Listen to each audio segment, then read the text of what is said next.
तो दोस्तों नमस्कार, मैं हूं अनिल और रेसलिंग सुपर धमाल में आपका स्वागत है।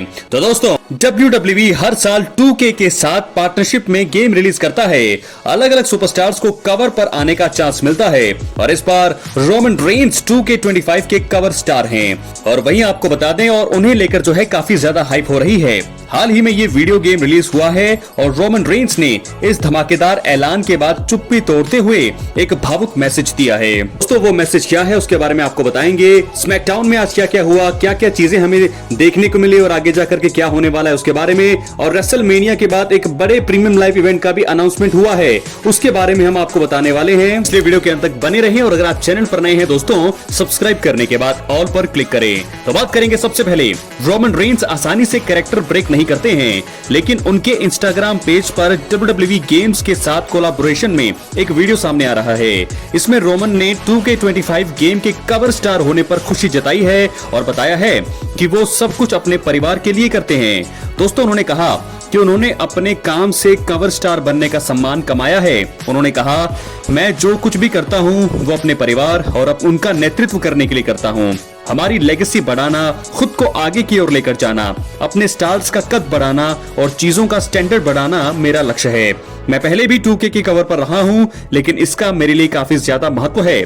मैंने पिछले 4 साल में जो कुछ भी कहा है, जो कुछ भी कमाया है, वो सब आपके सामने है। मैं हमेशा शेयर करता था, लेकिन इस बार मुझे ऐसा करने की जरूरत नहीं है क्योंकि मैंने ये चीज कमाई है। तो दोस्तों ये था यहाँ पर रोमन रेंस का रिएक्शन। रोमन रेंस अमूमन WWE फैंस को शुक्रिया नहीं बोलते हैं क्योंकि ये उनके कैरेक्टर पर सूट ही नहीं करता है। हालांकि रोमन के इंस्टाग्राम पेज पर एक और वीडियो आया है जहां उन्होंने फैंस को धन्यवाद कहा। उन्होंने बताया कि वो टॉप लेवल पर पहुंचने के लिए काफी समय से मेहनत कर रहे हैं। उन्होंने एक और बात कही, इस तरह की चीजें करने के लिए मैं और मेरा परिवार पिछले 4 साल से चीजें सेट कर रहा है। हम इस तरह के लेवल पर जाने और प्रतिष्ठा पाने के लिए काम कर रहे हैं। ये ऐसी चीज है जिसे मैं हमेशा याद रखूंगा। ये सिर्फ मेरे और मेरे परिवार के लिए नहीं बल्कि पूरी इंडस्ट्री के लिए है। एक बार फिर हमने कर दिखाया है। गेम का आनंद लीजिए और धन्यवाद। तो दोस्तों इसके बाद हम बढ़ेंगे अगली खबर की तरफ जो जुड़ी है रेसलमेनिया 41 को लेकर। इस समय बहुत ज्यादा सभी एक्साइटेड हैं। इसके बाद एक बड़े इवेंट की जानकारी जो है सामने आ चुकी है। WWE हर साल रेसलमेनिया के बाद बैकलैश इवेंट का आयोजन करता है और अब WWE ने उसी ब्लॉकबस्टर इवेंट को लेकर एक बड़ा ऐलान कर दिया है। दोस्तों ट्रिपल एच ने बैकलैश की ऑफिशियल अनाउंसमेंट की और फिर प्रेस रिलीज द्वारा भी जानकारी सामने आई है। आपको बता दें कि बैकलैश जो है उसका आयोजन 10 मई 2025 को सेंट लुइस मिसौरी के एंटरप्राइज सेंटर में होने वाला है। WWE ने यह भी बता दिया है कि सेंट लुइस के दिग्गज रैंडी ऑर्टन शो का हिस्सा बनेंगे और जॉन सीना की अपीयरेंस भी ऑफिशियल कर दी गई है। जी हाँ दोस्तों, बहुत बड़ी खबर। WWE के chief content officer triple H ने अपनी खास प्रतिक्रिया दी है। उन्होंने बताया कि रेसलमेनिया के बाद हर चीज का परिणाम होता है और इसी के चलते बैकलैश इवेंट देखने को मिलेगा। दोस्तों आपको बता दें कि ट्रिपल एच ने कहा, हर रेसलमेनिया में कुछ विजेता होते हैं, कुछ विनर्स होते हैं, तो कुछ को हार का सामना भी करना पड़ता है। हर एक एक्शन के लिए बैकलैश होता है। WWE बैकलैश 2025 अब सेंट लुइस के एंटरप्राइज सेंटर में 10 मई को आने वाला है। तो जी हाँ दोस्तों, रेसलमेनिया के बाद अगला प्रीमियम लाइव इवेंट का अनाउंसमेंट कर दिया है यहाँ पर ट्रिपल एच ने। 10 मई 2025 को सेंट लुइस में हमें देखने को मिलने वाला है बैकलैश, जहां पर आएंगे जॉन सीना। रेसलमेनिया 41 के धमाकेदार होने की दोस्तों अब पूरी उम्मीद है। इसके बाद बैकलैश में भी जबरदस्त तरीके से तहलका मचेगा क्योंकि कई बड़े सुपरस्टार्स जो है महफिल जमाने वाले हैं। आपके सामने स्क्रीनशॉट है, आप देख सकते हैं। WWE ने रैंडी ऑर्टन और जॉन सीना के अलावा भी कुछ नाम जो है एडवर्टाइज किए गए हैं। Cody Rhodes, Seth Rollins, Jey Uso, Bianca bilayer, इयो स्काई, रिया replay, Gunther, Jacob फाटू, Liv Morgan के नाम भी सामने आए हैं। देखा जाए तो रोमन रेंस दोस्तों यहाँ पर नहीं दिख रहे हैं, उनका नाम नहीं है। पता नहीं क्यों उनका नाम अभी भी नहीं है। मेरे हिसाब से रोमन रेंस क्या फिर से रेसलमेनिया के बाद ब्रेक पर जाने वाले हैं दोस्तों। मुझे तो लगता है कि अगर ऐसा हुआ तो फिर एक बार फिर सही नहीं रहेगा। रोमन रेंस को लगातार नजर आना चाहिए। तो ऐसे में फिलहाल इस शो के में जो है जरूर ही जबरदस्त तरीके से बवाल हो सकता है। 2024 में भी बैकलैश फ्रांस जो है फैंस के दिलों में जगह बनाने में कामयाब रहा था और कुछ ऐसा ही 2025 में सेंट लुइस में हमें देखने को मिल सकता है। क्या है आपकी राय, अपनी राय कमेंट बॉक्स में जरूर दें। चैनल पर नए हैं, सब्सक्राइब करने के बाद ऑल पर क्लिक करें। तो दोस्तों अब आपको बता दें कि आज के स्मैकडाउन में हुआ क्या। स्मैकडाउन का एपिसोड आज स्पेन में किया गया। स्मैकडाउन में रैंडी ऑर्टन ने इन रिंग रिटर्न करते हुए कार्मेलो हेज को हराया। इसके अलावा कोडी रोड्स ने भी हुंकार भरी, वहीं गुंथर एक्शन में दिखाई दी और स्मैकडाउन में बड़ा टाइटल चेंज भी देखने को मिला।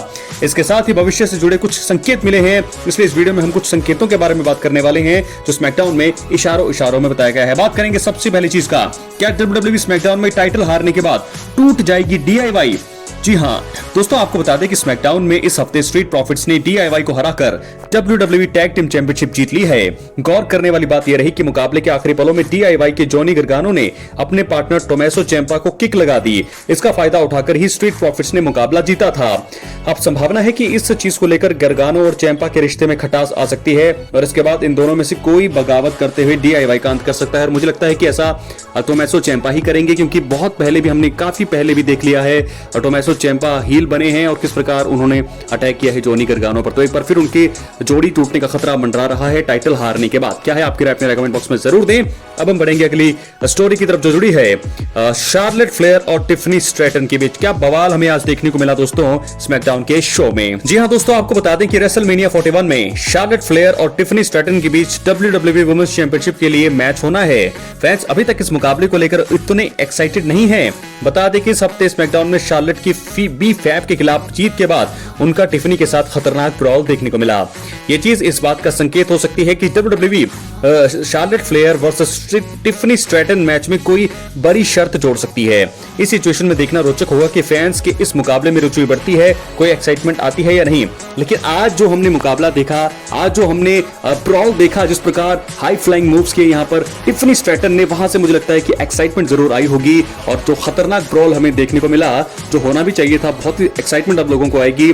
देखना होगा कि रेसलमेनिया 41 में कोई नई शर्त जोड़ी जा सकती है और क्या अब हाइप हो रही है ये मैच, क्या अब हाइप होगा, बहुत बड़ा सवाल। इसके बाद अब हम बढ़ेंगे अगली स्टोरी की तरफ जो जुड़ी है कोडी रोड्स से। जी हां दोस्तों आपको बता दें कि कोडी रोड्स एलिमिनेशन चेंबर 2025 में जॉन सीना से मिले धोखे के बाद से ही उन पर तंज कसने का कोई मौका नहीं छोड़ रहे हैं। कोडी रोड्स को भी इस हफ्ते स्मैकडाउन में द मिस टीवी का हिस्सा बनना था। हालांकि उन्होंने मिस के खराब बर्ताव से गुस्सा होकर उन पर अटैक कर दिया था। इसके साथ ही अमेरिकन नाइटमेयर ने साफ कर दिया है कि वो केवल जॉन सीना से बात करना चाहते हैं और उन्हें अगले हफ्ते रॉ को लेकर चेतावनी भी दे दी है। इस वजह से ऐसा लग रहा है कि कोडी रोड्स रेड ब्रांड के अगले एपिसोड में जॉन सीना पर जबरदस्त हमला करके उनकी हालत खराब कर सकते हैं। तो दोस्तों फिलहाल कोडी रोड्स काफी ज्यादा गुस्से में लग रही हैं। उनका गुस्सा तो वैसे भी बनता ही है, क्योंकि 21 सालों के बाद यहां पर जॉन सीना ने हील लिया और बहुत ही बुरे तरीके से अटैक किया कोडी रोड्स पर। तो ऐसे में ये चीजें अब और भी ज्यादा ब्रूटल और खतरनाक होंगी। रो का अगला एपिसोड अब सबकी कगार पर है, सबकी नजरों में है, सभी उसको देखना चाहते हैं, क्योंकि जॉन सीना पहली बार हमें हील कैरेक्टर के तौर पर बात करते हुए नजर आने वाले हैं। क्या कहना होगा उनका, कैसा उनका प्रोमो रहेगा, फिर उसके बाद ब्रॉल भी देखने को मिल सकता है। और उस ब्रॉल में हमें देखना ये अब होगा, क्योंकि ब्रॉल तो होगा, ये तो कंफर्म है, लेकिन उस ब्रॉल में किसकी जीत होगी ये देखने वाली बात होगी। कि क्या एक बार फिर जॉन सीना की जीत होगी या फिर अब जो है कोडी रोड्स का पलड़ा भारी होगा। अपनी राय कमेंट बॉक्स में जरूर दें। और इसी के साथ दोस्तों अब हम बढ़ने वाले हैं अपनी मेन स्टोरी की तरफ जो जुड़ी है रोमन रेंस से। दोस्तों स्मैकडाउन में रोमन रेंस को अगले हफ्ते कन्फ्रंट कर सकते हैं सेथ रॉलिंस और CM पंक। जी हां, रोमन रेंस ने रॉ के आखिरी एपिसोड में वापसी करके CM पंक और रॉलिंस की हालत खराब कर दी थी। पॉल हेमन ने इस हफ्ते स्मैकडाउन में प्रोमो देकर रोमन की अगले हफ्ते स्मैकडाउन में वापसी को हाइप किया। इसके साथ ही पॉल हेमन ने चुनौती दी कि अगर किसी को रोमन रेंस को लेकर कोई प्रॉब्लम है तो वो स्मैकडाउन में आकर उनसे मिल सकता है। देखा जाए तो CM पंक और सेथ रॉलिंस इस चैलेंज से शायद ही पीछे हटेंगे और वो अगले हफ्ते स्मैकडाउन में आकर रोमन रेंस को कन्फ्रंट कर सकते हैं। यही नहीं, CM पंक और सेथ रॉलिंस स्मैकडाउन में रोमन पर अटैक करके अपना बदला लेने की भी कोशिश करेंगे। इस सिचुएशन में दोस्तों देखना होगा कि खुद रोमन रेंस जो है इस अटैक से अपने आप को बचा पाते हैं या फिर नहीं। मुझे लगता है तीनों ही ब्रॉल करेंगे और ब्रॉल के साथ ही मुझे ऐसा कंफर्म लग रहा है, आप मान के चलिए कि अगले हफ्ते स्मैकडाउन में ही ट्रिपल थ्रेट मुकाबले की घोषणा हो जाएगी। इस बात की गारंटी मैं आपको देता हूं कि अगर तीनों के बीच ब्रॉल होता है अगले हफ्ते स्मैकडाउन में, तो इस ब्रॉल के बाद और स्मैकडाउन के अंत के बाद हमें रेसलमेनिया 41 में शायद चैलेंज मिल सकता है। रोमन रेंस चैलेंज कर सकते हैं CM पंक रॉलिंस दोनों को रेसलमेनिया 41 के लिए। तो ट्रिपल थ्रेट मुकाबला पूरी तरह से हाइप हो रहा है, सेट कर दिया है यहां पर CM पंक और सेथ रॉलिंस के लिए पॉल हेमन ने। बहुत बड़ा मुकाबला हमें देखने को मिलने वाला है। बहुत बहुत धन्यवाद।